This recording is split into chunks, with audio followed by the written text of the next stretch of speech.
Important example number 19 देखते हैं। Let R be a relation from Q to Q. तो Q आपको सबको पता है क्या होता है, रैशनल नंबर। क्यू का मतलब क्या होता है आपका, रैशनल नंबर। रैशनल नंबर यानी जिनको हम पी अपॉन क्यू की फॉर्म में लिख सकते हैं, और क्यू आपका जीरो के इक्वल नहीं आना चाहिए। तो रिलेशन आपका कहाँ है, इस क्यू, एक सेट है क्यू, इस सेट से आपका इस सेट में रिलेशन है। इधर भी क्यू है, इधर भी क्यू है। एंड डिफाइंड बाय, और रिलेशन किस तरीके से डिफाइंड है कि आपको दो नंबर लेने हैं ए बी ऑर्डर पेयर में। ये आपका एक्स से आ रहा है, ये वाई से आ रहा है। तो ए की बी से मैपिंग कब होगी वो देखना है, ठीक है। तो ऑर्डर पेयर में दो नंबर है जिसमें से ए बी दोनों ही कहाँ से आ रहे हैं, क्यू रैशनल नंबर होने चाहिए। और रिलेशन क्या है आपका कि अगर उन दोनों का सब्ट्रैक्शन करते हो तो वो आपका जेड यानी क्या होता है, इंटीजर। जेड को हम यहाँ पे क्या कहते हैं, इंटीजर। इंटीजर क्या होता है, 0 +-1 +-2 +-3, इस तरीके से होता है। तो कोई भी दो नंबर हम देख रहे हैं, उन दो नंबर को अगर हम सब्ट्रैक्ट करते हैं और वो आपका इंटीजर आता है, तभी उन दोनों नंबर में कोई रिलेशन बनेगा। तो ये आपको शो करके दिखाना है, फर्स्ट सेकंड थर्ड। तो आप यहाँ पे देखो, ये इसको इस तरीके से समझो हम, क्योंकि जो आंसर लिखने का तरीका है वो अलग है, लेकिन समझने का तरीका अलग है। तो मैं यहाँ पे क्या करती हूँ, ए बी को कोई नंबर ले लेती हूँ ताकि आप इजीली समझ पाओगे। लेट जो मेरा यहाँ पर ए है मैं उसको 8/5 ले लेती हूँ, और जो मेरा बी है उसको मैं यहाँ पे क्या कर देती हूँ, 3/5 कर देती हूँ। तो देखो अगर मैं इन दोनों को सब्ट्रैक्ट करती हूँ, क्योंकि आपका यहाँ पे क्या है, ए माइनस बी जो है अगर आप करते हो तो वो इंटीजर आना चाहिए। तो ए माइनस बी करो आप यहाँ पे, तो क्या हो जाएगा, 8/5 -3/5। तो डिनोमिनेटर सेम है तो न्यूमरेटर सब्ट्रैक्ट हो जाएंगे। 8 - 3 यानी कि 5/5 यानी कि आपका 1 है, और 1 आपका इंटीजर होता है। तो इसीलिए इस ए का इस बी के साथ में मैपिंग हो जाएगा। इधर हमने लिया है 8/3 और इधर हम 8/5 और इधर हमने लिया है यहाँ पर 3/5, क्योंकि ये इस कंडीशन को क्या कर रहे हैं, फुलफिल कर रहे हैं। तो समझ में आ गया, इस तरह से ये आपकी मैपिंग है, ठीक है। कोई भी दो नंबर लिए उनका सब्ट्रैक्शन अगर इंटीजर आता है तभी उन दोनों के बीच में मैपिंग होगी, ये हमारा रिलेशन है। अब 1/1 यहाँ पे देखते हैं। अब इसने बोला कि ए बिलोंग्स टू आर, ये कि दोनों नंबर सेम है, यानी 8/5 का 8/5 के साथ रिलेशन हो, is for all A belongs to के, यानी कि इस सेट के अंदर जितने भी एलिमेंट है उनकी खुद के साथ मैपिंग हो रही है, ये रिलेशन आपको दिखाना है। तो ऑब्वियस है होगी, क्यों नहीं होगी। देखो अगर ए यहाँ पे 8/5 है, अगर मैं a माइनस ए करूं तो कितना आ रहा है, 8/5 - 8/5 यानी 0 आ रहा है, और 0 तो हमारा इंटीजर है ही है। तो आप यहाँ पे कोई भी रैशनल नंबर ले लो, रैशनल नंबर जरूर नहीं फ्रैक्शन में हो, 1 है ये भी रैशनल नंबर है क्योंकि 1/1 है, 2/1 है ये भी आपके रैशनल नंबर ही हैं, ठीक है ना, क्योंकि हम पी अपॉन क्यू की फॉर्म में लिख पा रहे हैं ना इन नंबर को, इस वजह से। तो किसी भी नंबर को अगर खुद से ही सब्ट्रैक्ट करोगे तो वो आपका आंसर हमेशा क्या आएगा, 0 आएगा, और 0 आपका इंटीजर है।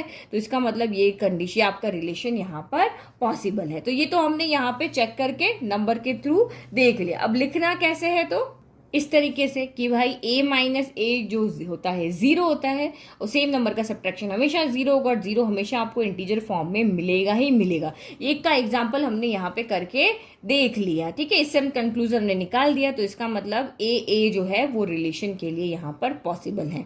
अब हम यहाँ पे देखते हैं हमारा सेकंड वाला क्या कह रहा है कि ए बी अगर रियल नंबर रिलेशन में है, आर का मतलब यहाँ पे क्या, रिलेशन है, रियल नंबर नहीं है ना। तो ए बी अगर रिलेशन में, ये इंप्लाइज कर रहा है कि बी ए भी रिलेशन में होना चाहिए। तो अगर देखो 8/5 3/5 का यहाँ पे रिलेशन बन रहा है, तो उल्टा कर दो, इधर 3/5 कर दो तो इधर 8/5 कर दो, तब भी इनका क्या बनेगा, रिलेशन बनेगा। तो हम यहाँ पे रिलेशन बना के देख लेते हैं। तो सबसे पहले हमने ए बी लिया, ए बी अगर रिलेशन में है तो 8/5 3/5 तो आ रहे रिलेशन के अंदर, क्योंकि हमने सब्ट्रैक्शन करके देखा, उनका सब्ट्रैक्शन 1 आ रहा था और ये जेड में बिलोंग कर रहा था। तो ये आपका कंडीशन है। अब अगर हम B A belongs to R कर दें, तो B A belongs to R करोगे तो बी माइनस ए यहाँ पे क्या होना चाहिए, जेड में बिलोंग होना चाहिए। तो आप सब्ट्रैक्ट करके देख लो, बी हमने कितना लिया था, 3/5 लिया था, तो ये 3/5 और ये कितना लिया था 8/5, तो 8/5 बेस सेम है तो सब्ट्रैक्ट हो जाएगा। तो 3 माइनस 8/5, तो 8 में से 3 गया तो 5, लेकिन 8 बड़ा है इसलिए नेगेटिव का साइन, तो 5 से 5 कैंसिल हो गया, -1, और -1 भी क्या होता है इंटीजर, तो -1 भी z में बिलोंग करेगा। इस कंडीशन में 1 था तो वो z में बिलोंग कर रहा है, इंटीजर में है, इसमें -1 है तो वो भी आपका इंटीजर में है। दैट मीन्स आपकी ये कंडीशन भी यहाँ पे पॉसिबल है कि अगर ए बी एक रिलेशन को इम्प्लाइज कर रहे हैं तो बी ए उनका उल्टा करोगे तो वो भी रिलेशन उनका बनेगा। ठीक है, तो हमने लिख दिया कि अगर ए बी बिलोंग करा है आर में तो ए माइनस बी जेड में है, इसीलिए बी ए अगर रिलेशन में है तो बी माइनस ए भी आपका जेड में है, तो ये आपका बी ए क्या करेगा जेड को बिलोंग यहाँ पर करेगा। This is 2 statement.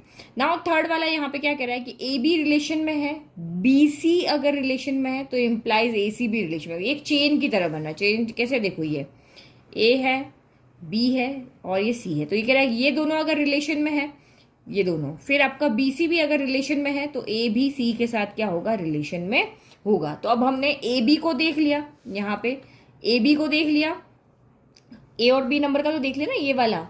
अब एक सी नंबर भी हम यहाँ पे कोई ले लेते हैं ना, तो मैं ये थर्ड वाले का आंसर यहीं से लिख लेती हूँ। ए मेरा है 8/5, ये मैं आपको समझाने के लिख रही हूँ, पेंसिल वाला नहीं लिखना है। और सी में यहाँ पर पे ले लेती हूँ, लेट 13/5 ले लेते हैं। ओके, ये 13/5 है। तो ए बी का तो आप देख ही चुके हो कि ए बी अगर हमने लिया तो इनको सब्ट्रैक्ट किया तो ये आ गया। अब बी सी का देख लो, अगर बी सी अगर रिलेशन में है तो दिस एम्प्लाइज बी माइनस सी जो है वो बिलोंग करना चाहिए जेड के अंदर। तो बी माइनस सी करो, बी माइनस सी यानी 3/5 माइनस 13/5, तो ये कितना हो जाएगा 13 माइनस 3 यानी माइनस का 10/5 यानी कि माइनस का 2, 5 से कैंसिल हो गया 2 टाइम, तो -2 भी आपका z के अंदर बिलोंग कर रहा है। तो इसका मतलब ए बी इस यहाँ से हमने देखा कि ए बी रिलेशन में है, यहाँ से हमने देखा बी सी भी रिलेशन में। अब सी ए का भी देख लेते हैं, तो आपको यहाँ इम्प्लाइज करना ना कि ए सी भी रिलेशन में हो। अगर ए सी रिलेशन में होगा कब होगा, जब ए माइनस सी बिलोंग करेगा जेड में। तो ए माइनस सी करो, ए कितना है आपका, ए है आपका 8/3 माइनस 13/5 माइनस 13/5, तो ये आपका 13 में से 8 गया तो कितना चला गया आपका, माइनस का 5 बचा, तो माइनस का 5/5 कैंसिल हो गया, माइनस का 1, ये भी जेड में बिलोंग कर रहा है। तो समझ में आ गया। तो अगर ए बी रिलेशन में है, बी सी रिलेशन में, तो इम्प्लाइज करेगा कि ए सी भी आपका रिलेशन में है। ठीक है, ये तो हो गई समझाने की बात। अब लिखना कैसे, तो आप यहाँ पे देखो ए का सी से रिलेशन हमारा कैसे बन रहा है, इन दोनों को सब्ट्रैक्ट करके। आपका ये आया था ना 1 आ रहा था यहाँ पे, ए माइनस बी 1 आ रहा है, बी माइनस सी -2 आ रहा है, तो इन दोनों को जब आप सब्ट्रैक्ट करोगे तब ए सी बनेगा। कैसे देखो, A minus B minus B minus C, तो ये कितना बनेगा A minus B minus plus minus B और माइनस माइनस प्लस सी, तो ये आपका यहाँ पे क्या हो गया, अच्छा यहाँ माइनस से नहीं आएगा प्लस से आएगा। ठीक है, ए माइनस सी चाहिए ना हमें, तो प्लस से आएगा, तो ये प्लस होगा ये माइनस होगा, तो माइनस बी से माइनस बी कैंसिल हो गया, तो ए माइनस सी बच रहा है।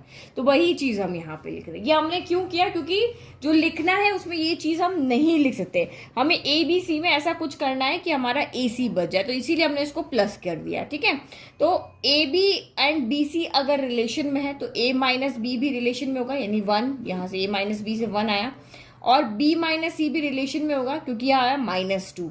तो अगर a, तो इन दोनों को अगर हम सब्ट्रैक्ट करें, हमें a माइनस सी चाहिए, तो a माइनस सी कैसे आएगा, इन दोनों को ऐड करके, a माइनस बी और b माइनस सी को ऐड करके, तो ये ए सी भी आपका रिलेशन में आ जाएगा। तो ये लिखने का तरीका है। अगर आपको ये तरीका नहीं समझ में आ रहा है तो आप इस तरीके से, कुछ नहीं करने से अच्छा कुछ करना बढ़िया, तो आप इस तरह से एग्जाम्पल लेकर के एक्सप्लेन कर सकते हो, है ना। तो ये इस तरीके से भी एक्सप्लेन कर सकते हो और इस तरीके से भी आप यहाँ पे एक्सप्लेन कर सकते हो। बट अगर आपको लग रहा है कि नहीं ये चीज़ मुझे याद नहीं रहनी है, तो आप इसको, क्योंकि ये थोड़ा सा कॉम्प्लिकेटेड है, 3 टर्म यहाँ पे आ रही है, तो हम इसमें एग्जाम्पल को लेकर के शो कर सकते हैं। आई होप आपको क्वेश्चन समझ में आया। Thank you.